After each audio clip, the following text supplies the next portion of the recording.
자, 그럼 오늘 서교 본문을 말씀드리고 함께 읽어보는 시간을 먼저 가져보겠습니다. 오늘은 시편 53편을 살펴보고 그 안에서 기도를 위한 방향성을 찾아볼 텐데, 그 중에서도 시편 53편 2절부터 3절을 중심으로 말씀을 살피도록 하겠습니다.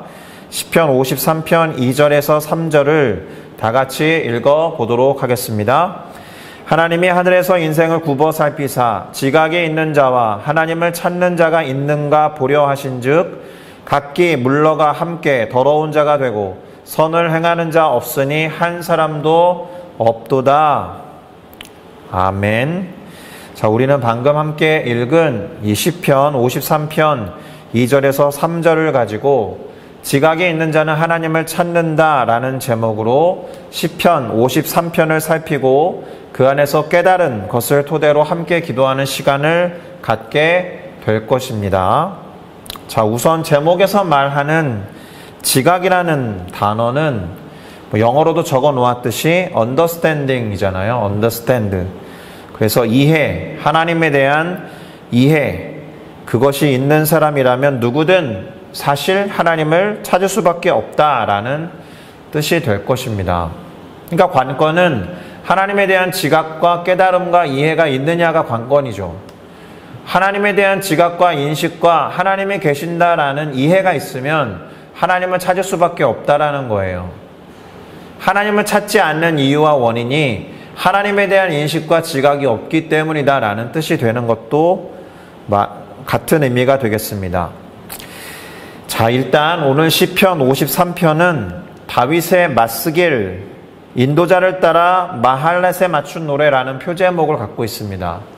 맞스길이라는 단어는 누차 반복해서 설명을 드렸듯이 교훈, 잠언, 깨달음, 가르침 이런 뜻으로 해석이 되는 단어이고요.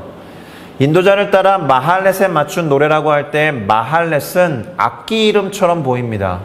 근데 정확하게 어떤 악기인지는 알 수가 없어요.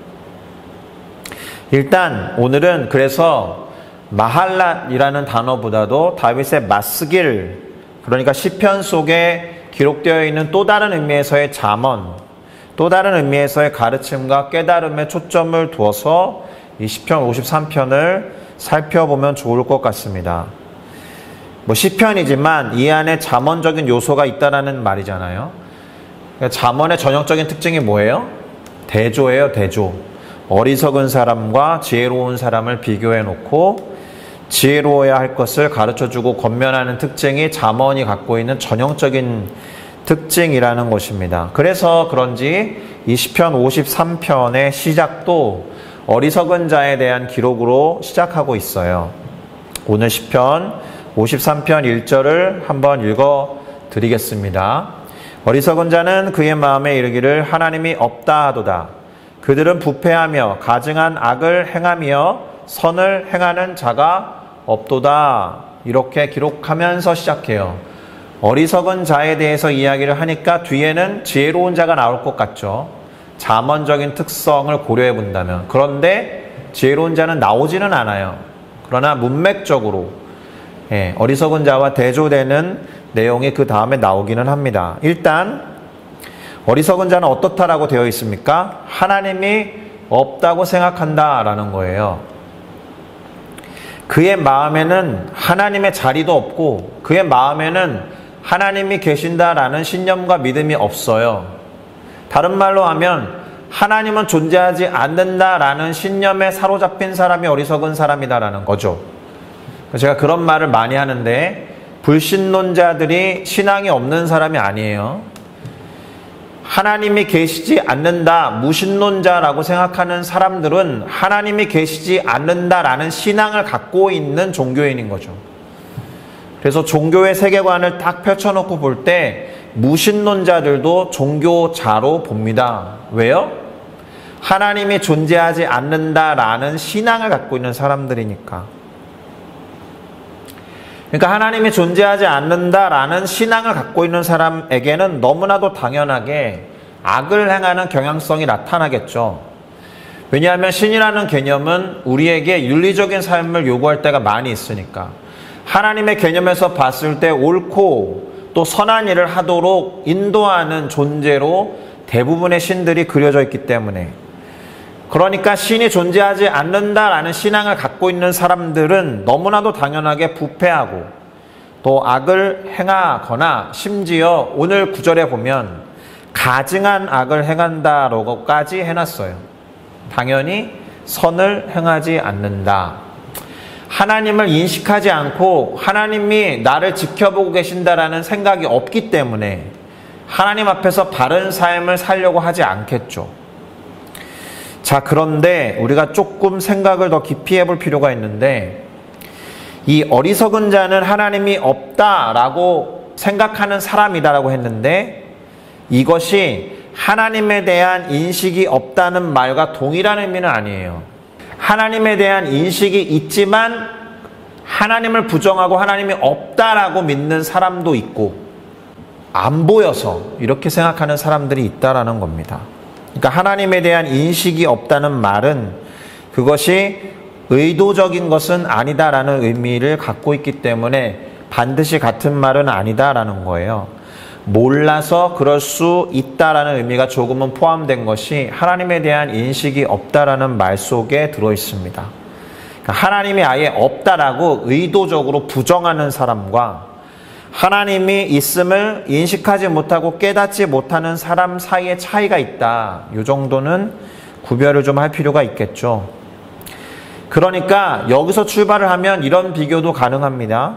하나님이 없다라고 부정하는 사람은 오늘 시편 53편 1절이 말하고 있는 바와 같이 부패하며 가증한 악을 행하고 선을 행하지 않는 사람이겠지만, 하나님이 계신지를 아예 몰라서 악을 지금 행하고 있는지조차에 대한 인식도 없어서 모르는 그런 사람하고는 조금 결이 다르다.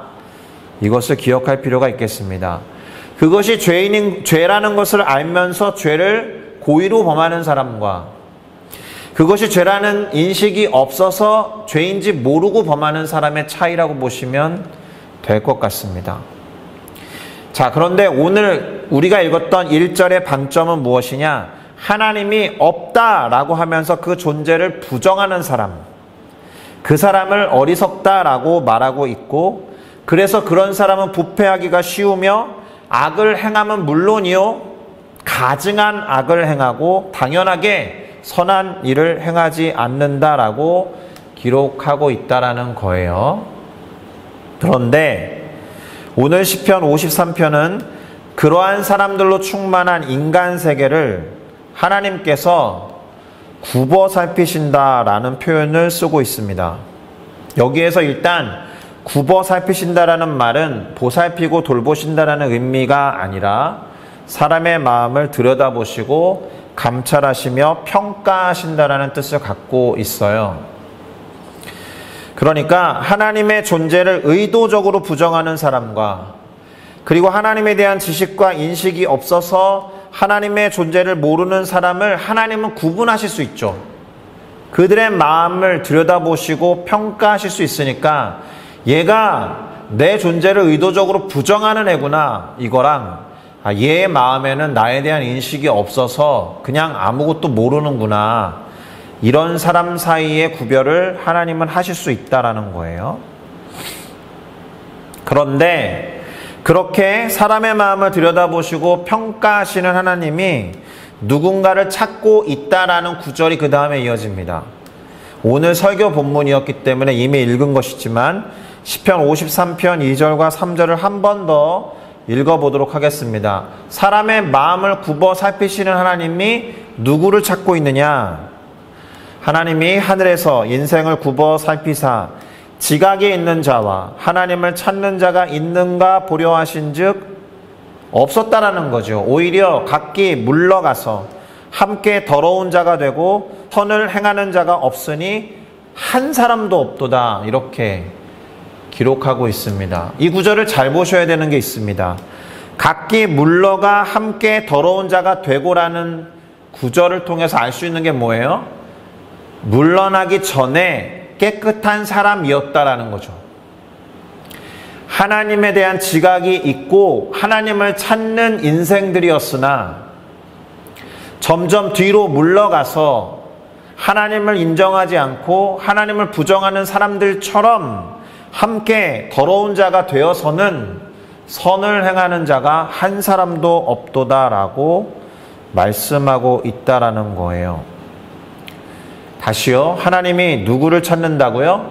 하나님에 대한 이해와 지각이 있어서 하나님을 찾는 사람이 있는가 보려고 하셨다.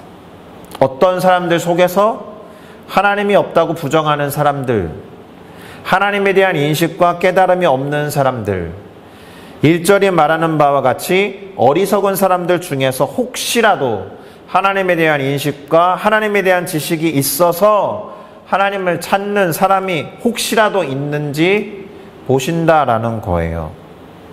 한번 생각해 보세요. 전혀 가능성이 없는 죄인들 틈바구니 안에서 의인 한 명을 찾는 것과 같아요.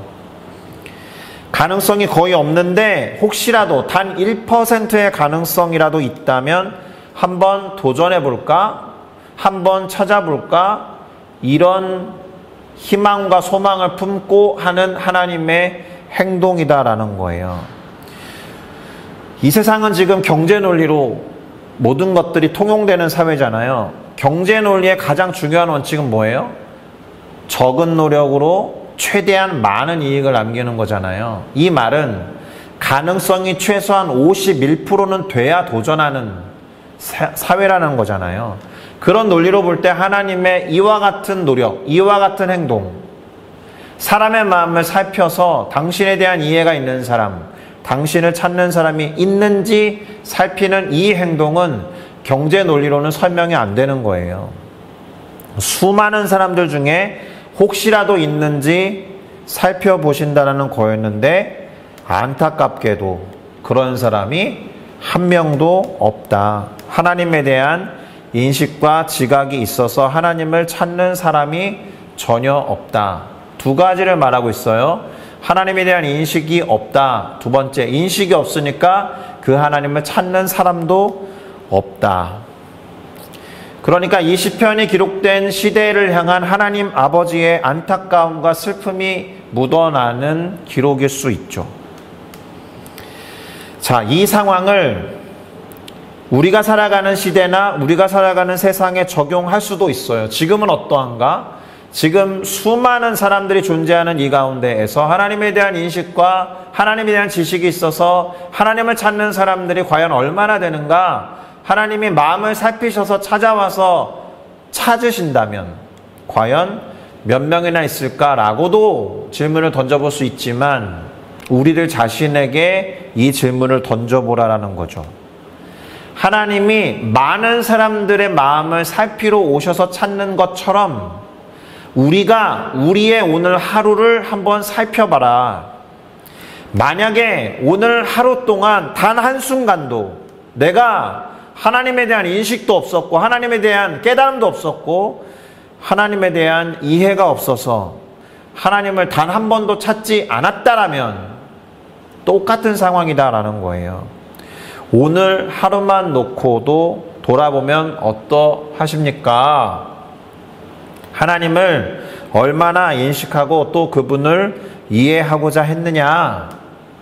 다른 사람들 속에서 그런 사람을 찾는 하나님과 같이 내가 내 스스로 오늘 하루 동안의 시간들 속에서 하나님을 이해하고 하나님을 찾는 시간이 과연 얼마나 있었을까?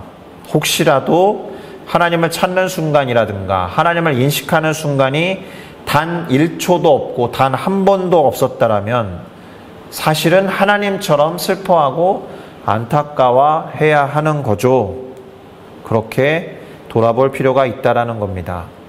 사실은 이 부분이 오늘 시편 53편을 다 살피지 않고도 가장 중요하게 생각해야 되는 지점이에요. 이것이 단순하게 내가 다른 것에 시선을 두느라고 하나님께 시선을 두지 못했습니다 라는 정도의 이야기보다 더 심각하다고 인식할 필요가 있어요. 하나님이 안중에도 없다라는 것이니까. 중요하지 않은 일들에 대해서도 시선을 두는 우리가 그 중요하지 않은 일에는 시선을 두지만 훨씬 더 중요한 하나님께 시선을 두지 않는다. 그렇다면 내가 과연 하나님의 자녀일까? 나는 그분을 신앙하는 것이 맞을까? 이런 점검의 질문을 해봐야 한다는 것입니다. 이따가 오늘 중보기도의 토픽으로 잡은 것 중에 한국 사회의 마약 문제에 관한 게 있어요. 그러니까 하나님에 대한 인식과 지각이 없어서 마약에 손을 대는 것은 아니었을까? 이런 생각도 해보게 되고요. 어떤 자신의 공허함 또는 세상이 던져주는 어떤 호기심들에게 또 그 공허함을 달래기 위한 그릇된 방식으로 그것을 달래야 할 만큼 사회가 하나님이 없다라는 인식으로 충만한 것이 아닌가, 이런 생각이 들면서 대단히 무섭고 두렵게도 사탄의 세력이 그렇게 하나님을 알지 못하고 깨닫지 못하는 어리석은 사람들을 집어삼키고 있구나, 이런 생각을 해보았습니다. 이런 생각을 해봤는데 마침 오늘 시편 53편 4절에 유사한 표현이 나오고 있어요. 제가 읽어보겠습니다. 시편 53편 4절입니다. 죄악을 행하는 자들은 무지하냐? 이렇게 물으시면서 그들이 떡을 먹듯이 내 백성을 먹으면서 하나님을 부르지 아니하는도다. 자, 뭐라고 말합니까? 죄악을 행하는 자들은 무지해서 그렇게 죄를 행하는 것이냐? 이 질문은 수사학적 질문이에요. 죄악을 행하는 자들이 무지해서 죄를 범하는 것이냐? 아닐 수 있다. 깨달음이 없어서 죄악을 행하는 것이냐? 아닐 수 있다. 그보다는 무지해서만 그런 게 아니라 뒤에 나오잖아요. 그들이 마치 떡, 곧 자신들의 빵을 먹듯이 나의 백성을 집어삼키는 것을 보면 몰라서 그런다라기보다는 의도적으로 그러는 것 같다. 하나님의 존재를 부정하는 사람들은 무지하고 깨달음이 없어서라기보다는, 그래서 몰라서 짓는 죄 투성이가 아니라 어떤 경우에는 사탄의 도구와 수단이 되어서 하나님을 의도적으로 부정하고 하나님께로 나아가고자 하는 하나님의 백성들을 집어삼키고 있다. 그러면서 하나님을 부르지 않는다. 이렇게 말씀하시는 거예요. 그러니까 사실 오늘 시편 53편의 1절에서 어리석은 자라고 불렀지만 사실은 악인인 거예요. 악인은 하나님이 없다고 말한다, 이런 뜻인 거예요. 자, 5절까지 살펴보고 6절로 결론을 지어보겠습니다. 시편 53편은 6절까지밖에 없는 비교적 짧은 시편이거든요. 5절은 이렇게 말씀합니다. 그들이 두려움이 없는 곳에서 크게 두려워하였으니 너를 대항하여 진 그들의 뼈를 하나님이 흩으심이라. 하나님이 그들을 버리셨으므로 네가 그들에게 수치를 당하게 하였도다. 자, 무슨 말입니까? 그들은 결국 두려움이 없는 곳에서도 크게 두려워하게 될 거다. 그리고 하나님이 그들을 흩으시고 하나님이 그들을 버리셨기 때문에 그들은 결국 수치를 당하게 될 거다. 이런 말씀을 하는 겁니다. 어리석은 자라고 불렀지만 악인들은 곧 하나님이 없다라고 하는 자들의 최후는 그렇게 된다라는 거예요. 수치를 당하게 될 거다. 자신들이 하나님을 찾지 않고 다른 것을 의지한 결과가 그렇다라는 거죠. 자, 그러면 이것이 잠언의 형식이라고 한다면 이들과 반대편에 있는 사람의 이야기를 해야 될 거 아니에요?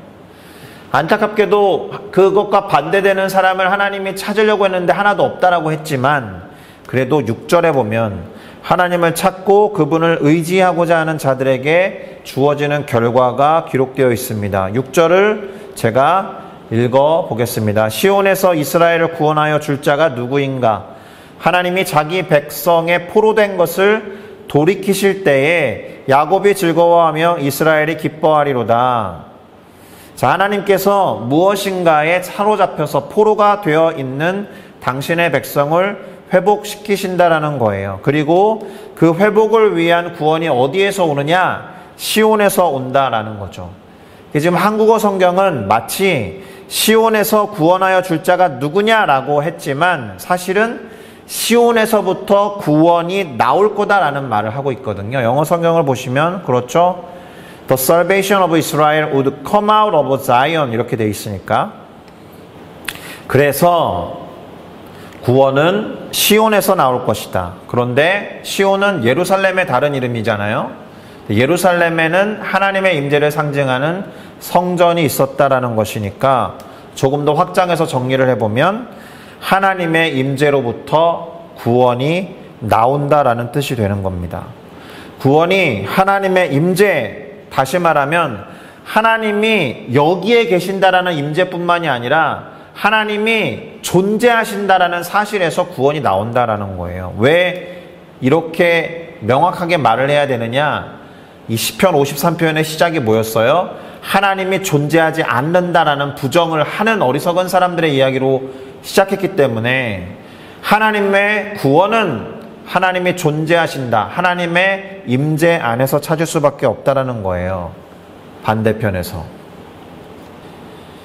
하나님이 계신다, 하나님이 존재하신다, 하나님이 살아계신다 라는 것을 인식하고 깨닫고 이해하고 알고 특별히 그것을 믿는 사람이 하나님을 의지하고 그분에게 구원을 간구하겠죠. 하나님을 찾겠죠. 그러니 하나님의 임재로부터 구원하심이 있다라는 말을 결론적으로 하고 있는 것이고, 그렇게 구원을 얻은 자들이 기쁨과 즐거움을 얻게 될 거다라고 결론을 맺는 것이 오늘 시편 53편이 되겠습니다. 할렐루야. 그러니 마지막으로 이런 질문을 던져보는 것이 필요하겠죠. 나는 하나님과 함께하는 기쁨과 즐거움을 갖고 있는가? 그래서 나는 그분을 찾는가? 그분을 인식하고 그것이 너무 기쁘고 즐거워서 그분을 찾는가? 마치 내가 취미생활로 생각하는 좋아하는 것을 누가 시키지 않아도 자발적으로 찾아가는 것과 같은 이치로 하나님이 함께하고 하나님과 교제하는 것이 즐거워서 누가 뭐라고 하지 않아도 하나님을 자발적으로 찾는가? 이런 질문을 던져보아야 한다라는 겁니다. 자, 말씀을 마무리해 볼게요. 어리석은 자들은 사실은 악인들이죠. 악인들은 하나님에 대한 인식과 깨달음이 없어서 그분을 찾지 않는 사람이지만 조금 더 악하게는 어떤 사람이라고요? 의도적으로 아예 하나님의 존재를 부정하여 없다고 말하는 사람들이다.